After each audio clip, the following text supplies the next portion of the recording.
అది కాదు. ఖచ్చితంగా మీరు అందరూ కూడా గుండెల్లో ఉంటారు. మీరు చేయబట్టే ఇలా కాంగ్రెస్ పార్టీ అధికారంలోకి వచ్చింది.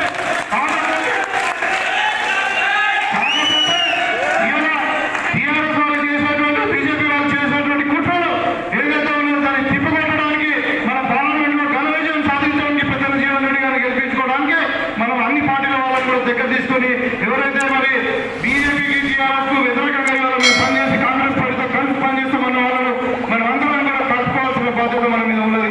ఎందుకంటే నాకు 22,000 మెజారిటీ వచ్చింది. ఇవాళ జీవనానికి మనం 50,000 మెజారిటీ ఇవ్వాలి. ఇంతకుముందు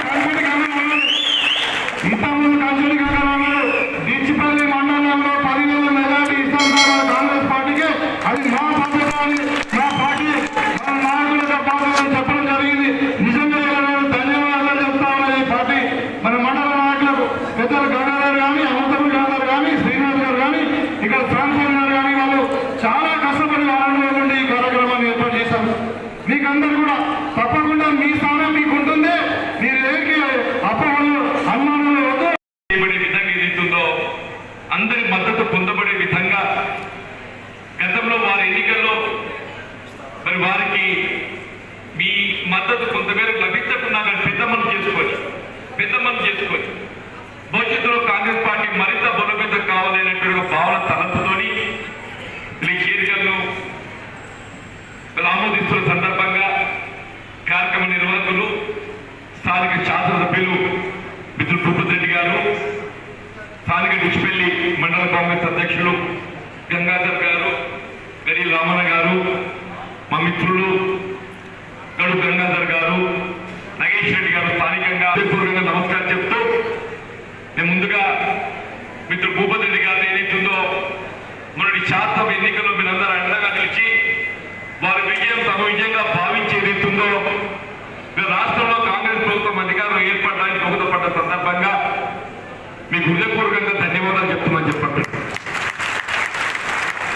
అంటే వాస్తవం ఒక దశలో ఏదైతున్నదో ఉద్యమ పార్టీగా భావించినటువంటి ఒక ఆనాటి బీఆర్ఎస్ పార్టీ మరి అసలు ఇది మార్పు సాధ్యమేనా,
కాంగ్రెస్ పార్టీ ఆలోచన విధానం అని చెప్పంటాను నేను. కాంగ్రెస్ పార్టీ ఆనాటి నుండి ఈనాటి వరకు ఏది ఇస్తుందో రైతుకు అండగా నిలబడే ప్రభుత్వం ఏదైనా ఉందని చెప్పంటే కేవలం కాంగ్రెస్ పార్టీ మాత్రమే చెప్పని చెప్పంటారు. దాంతో వ్యవసాయ కూలీలు ఉన్నారు. వ్యవసాయ కూలీలు పని కల్పింప చేయబడే విధంగా ఏది ఇస్తుందో జాతీయ గ్రామీణ ఉపాధి హామీ పథకం అని చెప్పంటాను నేను.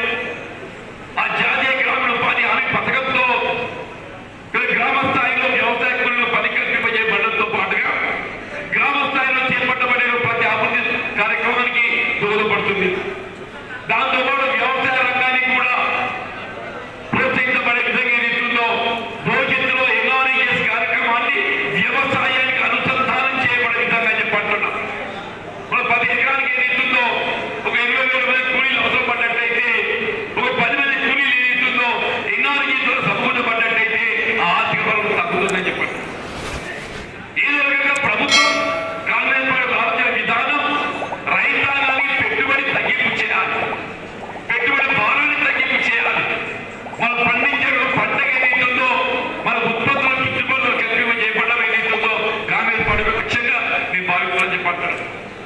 దాంతో పాటుగా గ్రామీణ ప్రాంతంలో ఏదైతుందో ఇవాళ ఇక్కడ ఉపాధి లభించక గల్ఫ్ పాటుపడుతున్న మన వాళ్ళు ఏదైతుందో అదే గల్ఫ్ పాటు ఉపాధి పొందుతున్నటువంటి గల్ఫ్ కార్మికులకు అండగా నిలబడే విధంగా చెప్పండి.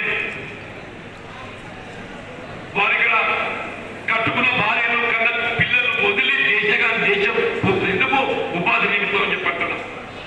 ఆ గల్ఫ్ కార్మికులకు అండగా నిలబడటం ఏదైతుందో కాంగ్రెస్ పార్టీ ప్రభుత్వం బాధ్యత భావిస్తుందని చెప్పంటున్నాం. ఆ కుటుంబాలకు అండగా నిలబడే విధంగా ఇది అదృష్టం సహకరించక మృత్యువల్ల పడ్డట్లయితే ఆ కుటుంబాన్ని ఆదుకోవడానికి 5 లక్షల రూపాయల ఆర్థిక సహాయాన్ని చెప్పంటున్నాం. వారి పిల్లలకి ఏదైతుందో గురుకుల ఆశ్రమ పాఠశాలల్లో విద్యా బోధన సౌకర్యాలని చెప్పంటున్నా. వారి కుటుంబాలకు ఏదైతుందో ఆరోగ్య సదుపాయాలని చెప్పంటూ నేను. వీళ్ళు గృహ నిర్మాణ కార్యక్రమాలతో ప్రాధాన్యత చెప్పంటూ నేను. వీళ్ళు గల్ఫ్ కార్మికులతో పాటుగా బీడీ కార్మికులు కూడా ప్రధానంగా చెప్పంటారు మన ప్రాంతంలో.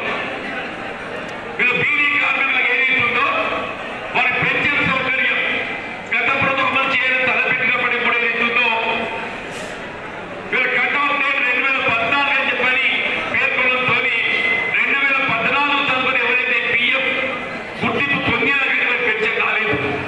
వీళ్ళు కాంగ్రెస్ మీద అంట కాదు, ఏ విధమైన ఆంక్షలు లేకుండా ఒకసారి ప్రొవిడెంట్ ఫండ్ గుర్తింపు పొందినట్లయితే బీడీ కార్మికులు ఆడబిడ్డలకు అందరూ కూడా ఏదైతుందో పెన్షన్ సౌకర్యం కల్పింప చేయడం కాంగ్రెస్ పార్టీ బాధ్యత భావిస్తుందని చెప్పంటారు.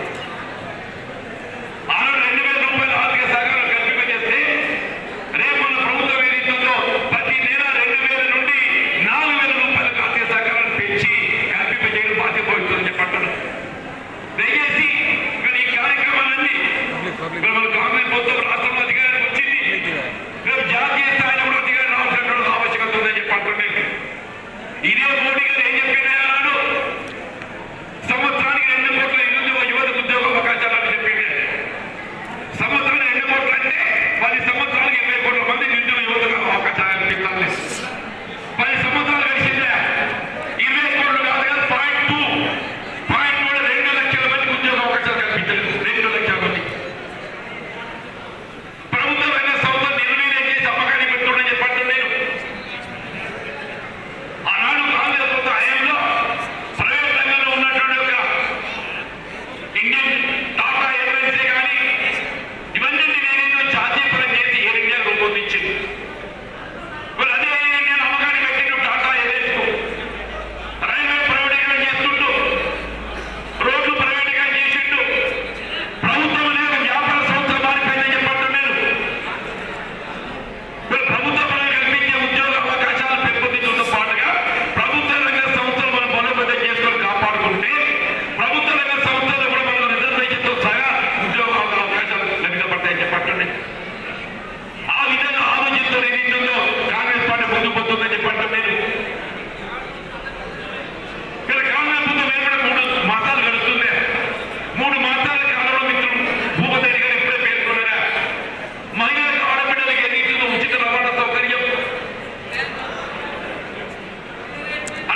మరి ఇంకా ఇతర కార్యక్రమాల్లో పాల్గొనవలసి. నేను భూపతి గారి యొక్క ఆదేశిక మిత్రులందరూ కూడా ఇద్దరితో సమావేశం అయిపోయినని చెప్పడంతో ఇక్కడ మీడియా సమావేశాలు వాయిదా వేసి ఇక్కడికి వచ్చిందని చెప్పాను. మీరు అనుమతిస్తే దయచేసి